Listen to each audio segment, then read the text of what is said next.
Good afternoon, everyone. We are quickly coming to the end of the book of Joshua. Today, we are looking at Joshua 23. Now, now it came to pass, and you need to understand this. Now it came to pass. This is, and then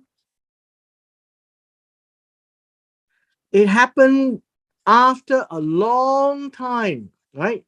And chapter 23 is now after chapter 22, after they have gone back to their respective lands that they have been allocated, and they are now living in the land, well, in somewhat peace and harmony, with a lot of other nations still amidst them.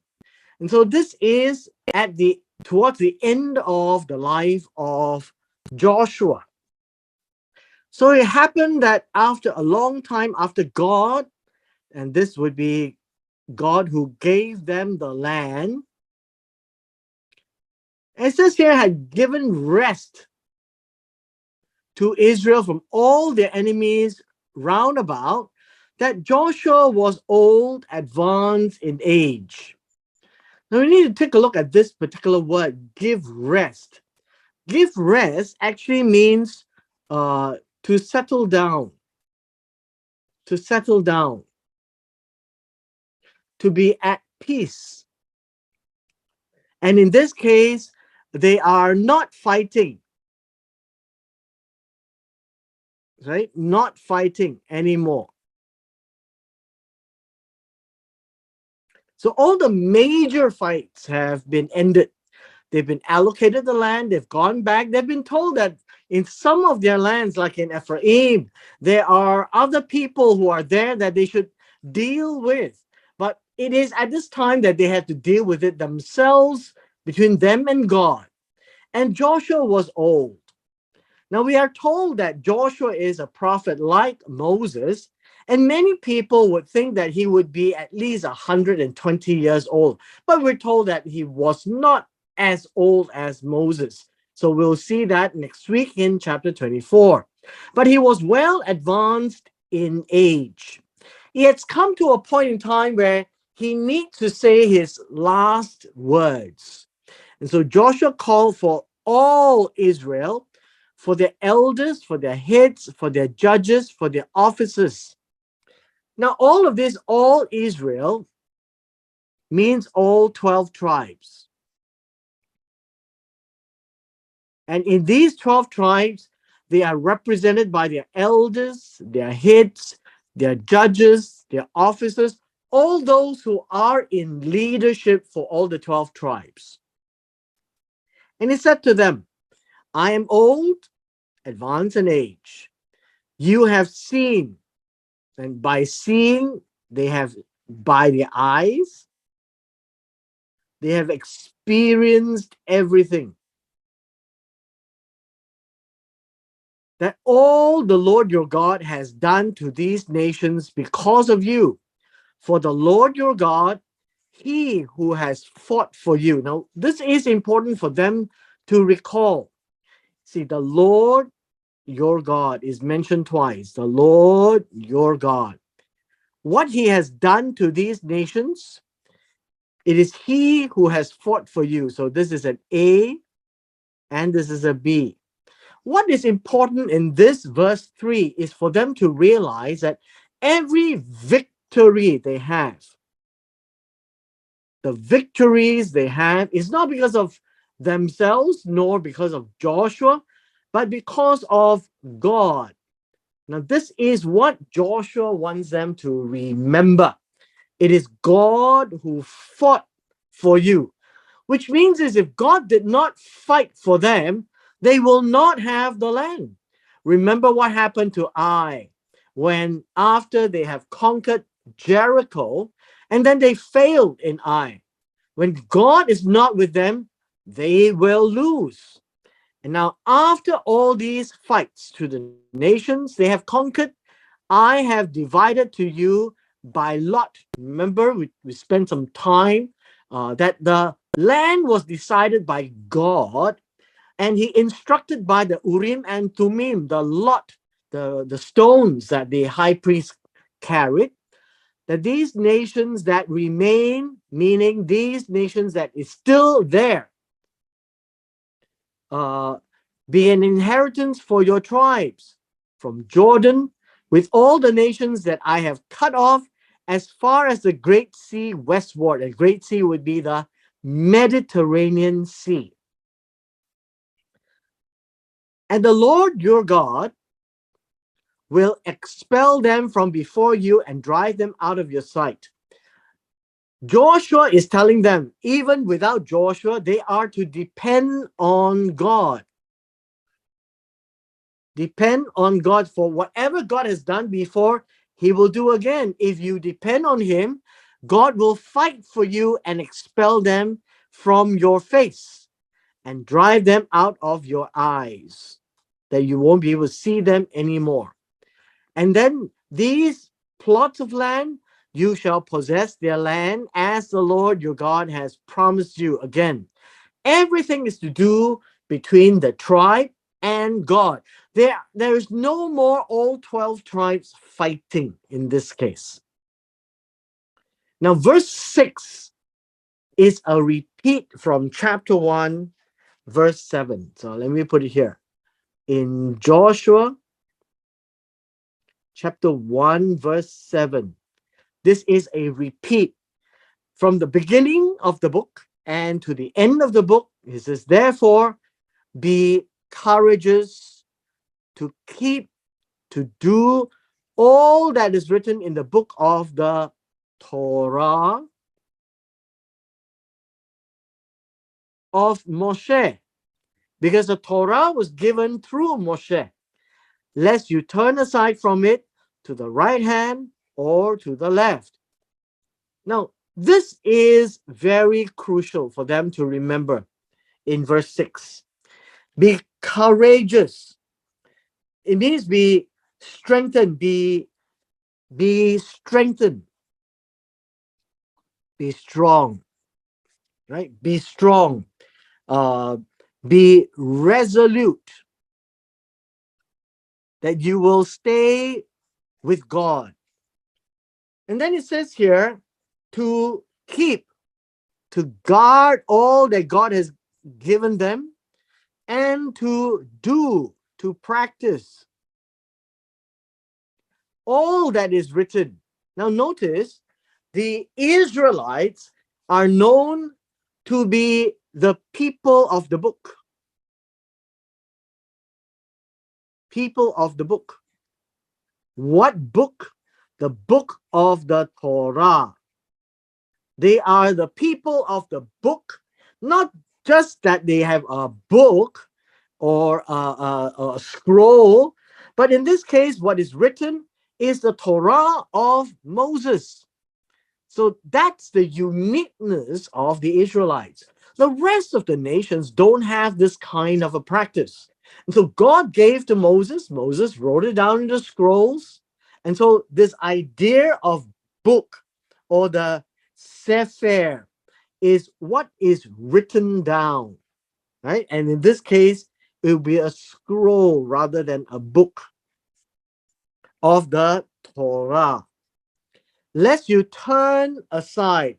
Now, the idea of turn aside basically means that you, instead of going straight, you decide to go to the right hand. This is a right hand. Or you go to the left hand. What does that mean? This is a very oriental expression. To keep and to do all that is written in the book, instead of going to the right or to the left. Don't stray away. So this is stray away. What is written is to be straight. So keep walking straight according to the Torah. And so don't turn to the left, don't turn to the right for whatever the reason. So be courageous in this case means to be resolute, be firm-hearted, to stay on course. Then it says in verse 7, lest you go among these nations, those who remain among you. Now this word go, uh, go means to come into the people. Now this is quite interesting. To go among literally means to go in, to mingle,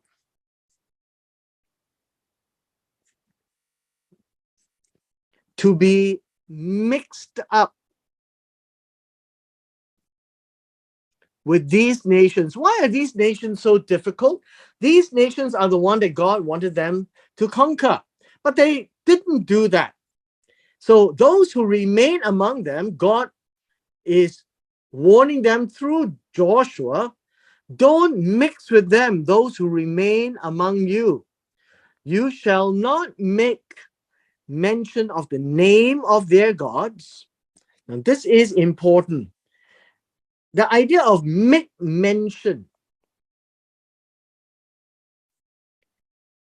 is to cause to remember, cause to bring to mind, or to remember the name of their gods. Don't even think of them. Don't make a memorial. Don't make them your God, basically.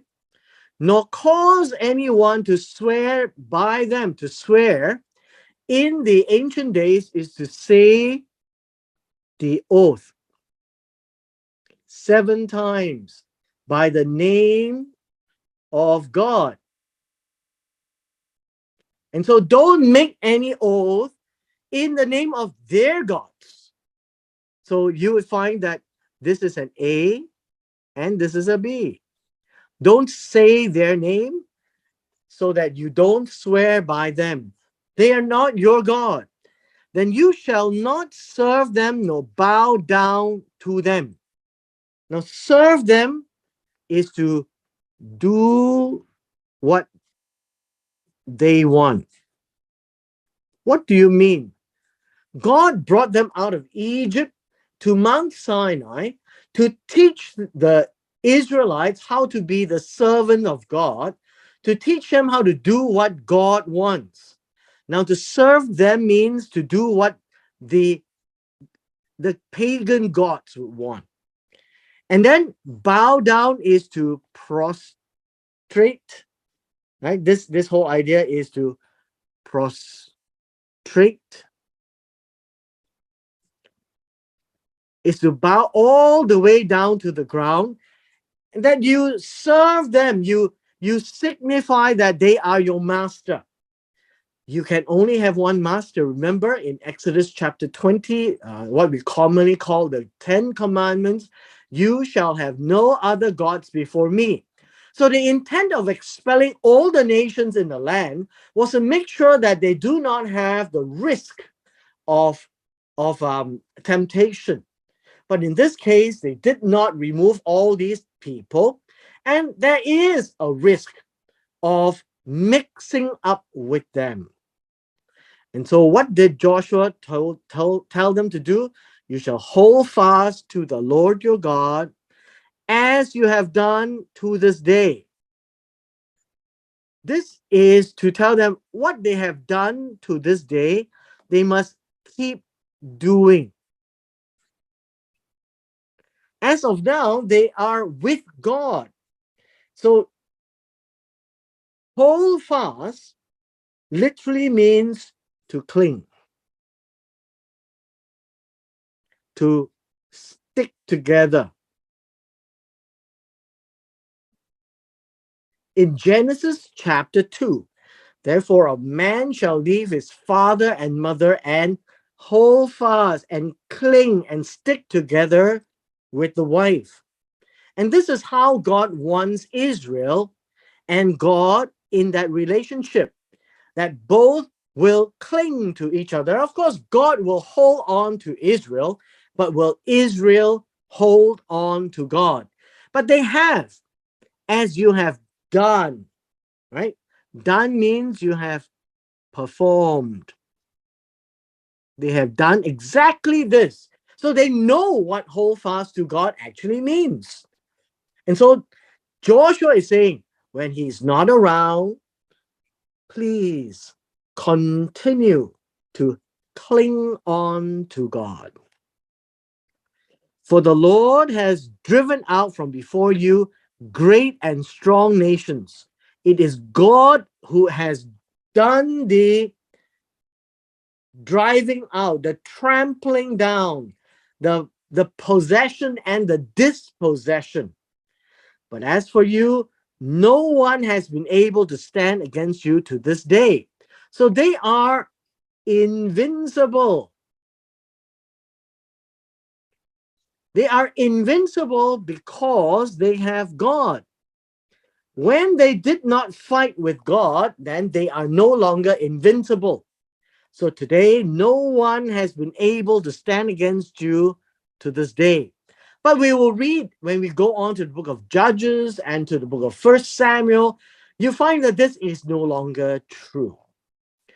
Why are these nations, great and strong, so afraid of Israel?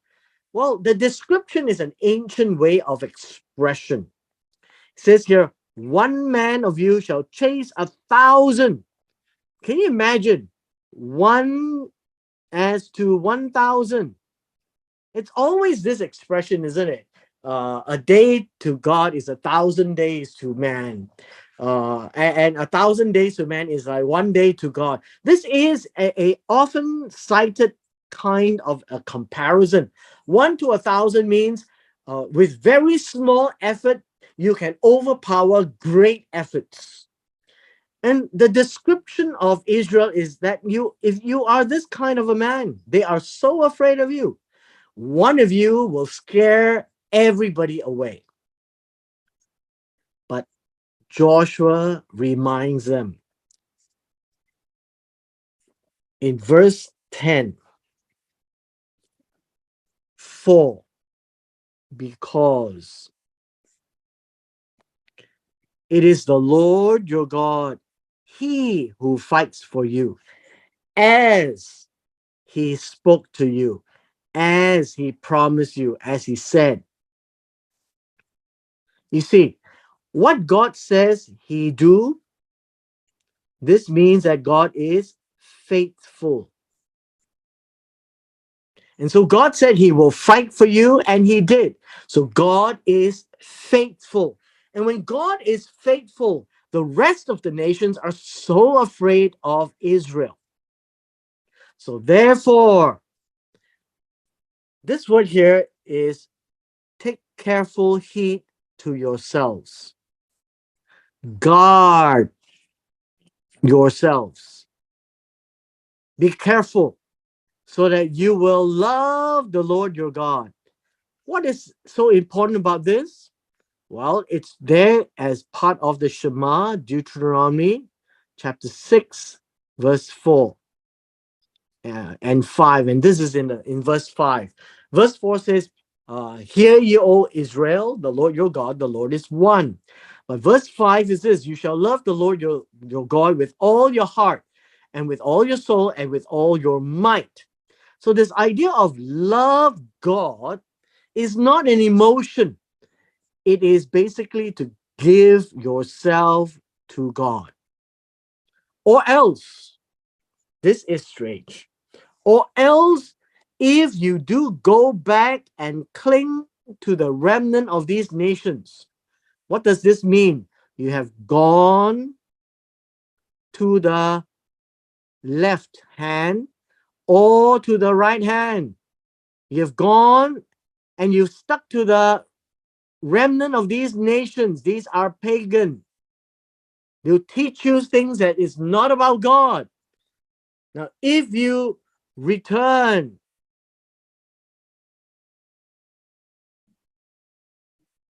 what does return mean?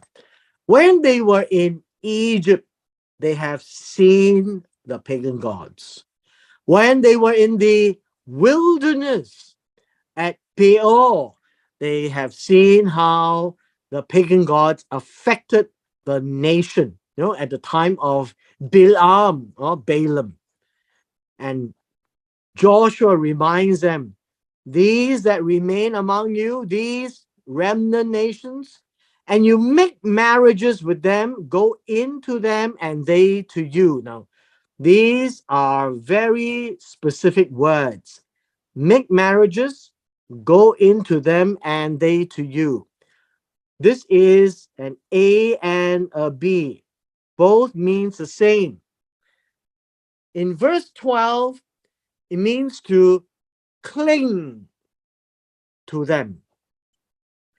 And that you are together with, and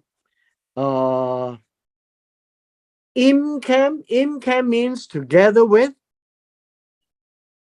and it says here to cause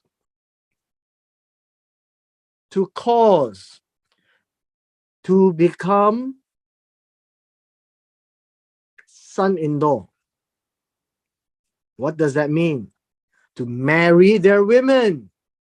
And in marrying the women, it is also expressed in this way, to go into them and they to you. And this is a euphemism for sex. And in ancient days, marriages are consummated, and sex is the symbol of marriage. And they have been warned that they should not do this. Why? Because then they would have even a harder time to push themselves away from their pagan gods, that the men would try to follow the gods of the women. Know for certain that the Lord your God will no longer drive out these nations from before you. What do you mean? Know for certain, if you go and marry these women, then you must know for certain. Verse 13 means knowing you will know. Knowing you will know, or definitely know, that God will abandon you. God will no longer drive them away because you have married them. Once you've married them, God will not chase them out. You are now on your own. Right? You're now on your own. These nations will be snares and traps. They are going to trap you. Even though you say you're going to be strong, you better make sure you're strong. They will scourge you on your sides and thorns in your eyes until you perish from this good land which the Lord has given you. The idea of perish literally means to go astray and die. And so they are told by Joshua, if you ever marry them and you have sex with them, you will know for sure that God is not going to fight for you. God is not going to chase these people away. They will be snares and trapped to you so that you will become one of them. They will scourge you on your side and poke your eyes. They will become pain in your sides. They will constantly be your grief. They will poke your eye until you go astray and perish from this good land. Why is this called the good land? It is a land flowing with milk and honey. And God has given you, but you are pushing God away, and you have included the other nations in your practices. And God warns them, if you go to the left hand or the right hand, I don't care anymore. Verse 14. It says, look, this day I am going the way of all the land. Right? All the land. not just an earth, all the land. What does it mean? It's like every person in the land, when they grow old, they will have to go somewhere. And this is an indication of dying. Like everybody else, Joshua will also die. And you know in all your hearts and in all your souls that not one thing has failed of all the good things which the Lord your God spoke concerning you. All have come to pass for you, for not one word of them has failed. What is that? The cities to conquer, they have done all that. So everything God has spoken shows us that God was faithful. He said it and it has come to pass. Not one word has failed. Everything is good. Everything has come to pass. So basically, they are now to know.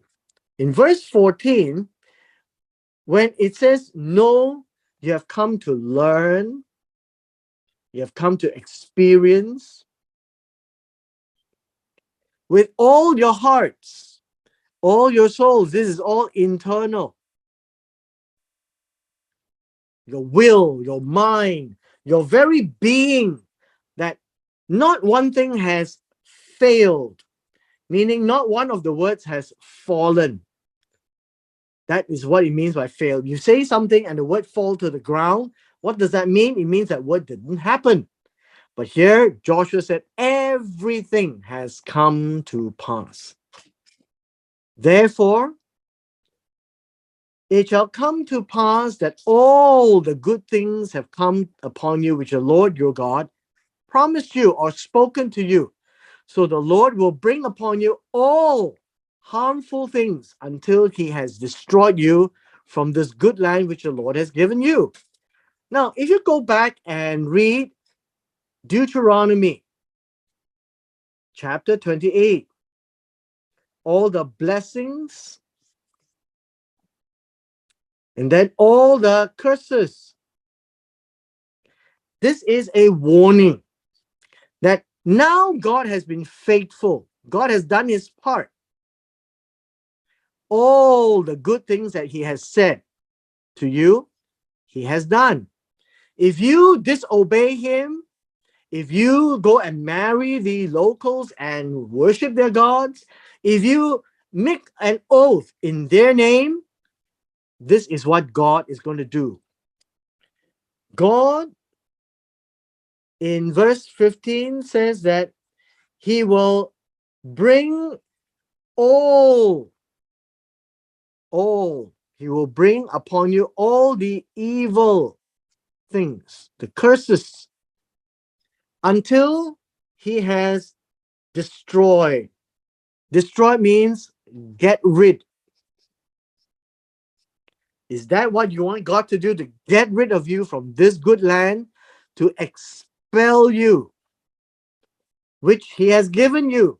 So what God has given, can he take away? Yes, he can. God's land, right? God's land, God's rules. If you stay in the land, then follow what God has to say about the land.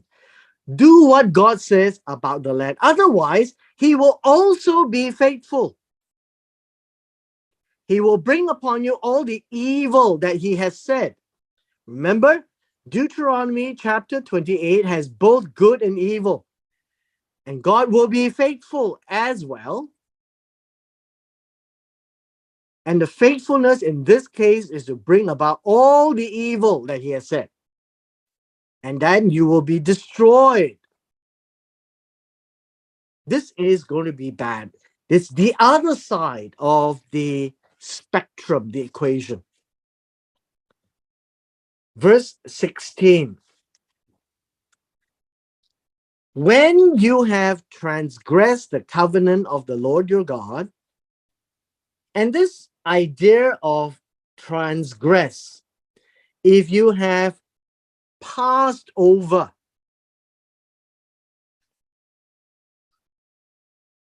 pass over, cross over the covenant with God, which he commanded you. The command is tzavot, and so the commands he's given, commands, which is mitzvot, and then you go and serve other gods and bow down to them. So you notice, serve other gods.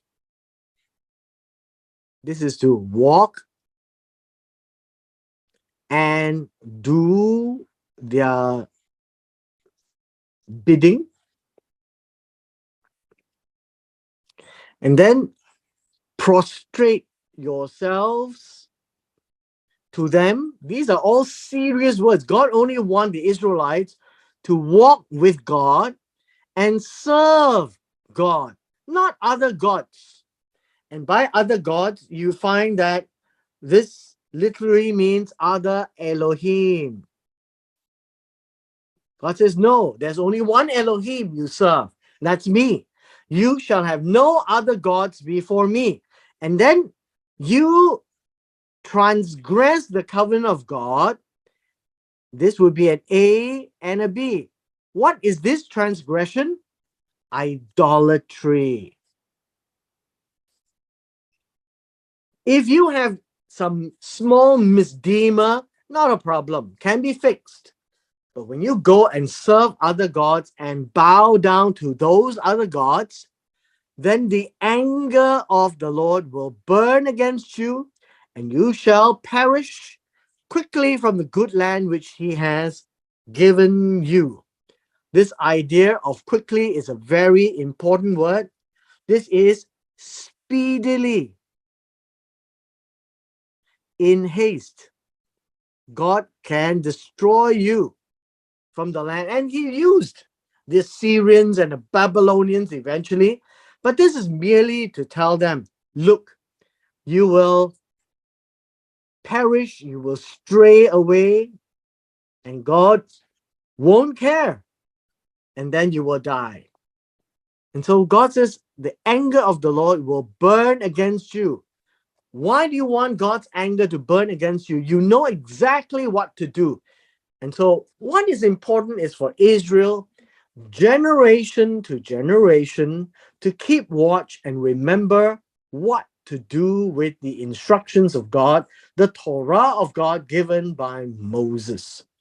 These last words of Joshua is actually quite simple. It's a repeat very much from chapter 1. It's a repeat of what Moses wanted them to do. But in Joshua's way of expression, he keeps saying one thing: do not marry yourselves with the pagan gods.